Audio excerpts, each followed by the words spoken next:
So it's 20 to 6, as you can see, it's all wrapped up here on Llwyn Isaf, and I thought I'd spoken to my last Playworker of the day, but then there was one. So, for the last time today and the last time this year for Play Day, what's your name and where do you come from? My name is Juliet and I work with the Play Development team. I'm the youth worker.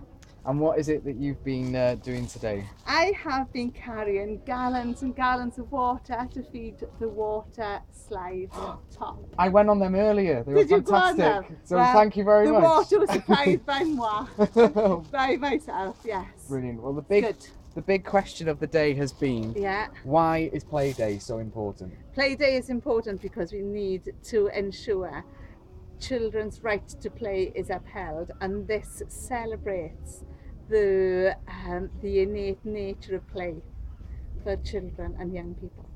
Well, thank you very much for me, because I enjoyed the slides. I'm sure everyone else enjoyed it. I think it's time for you to have a well-earned rest.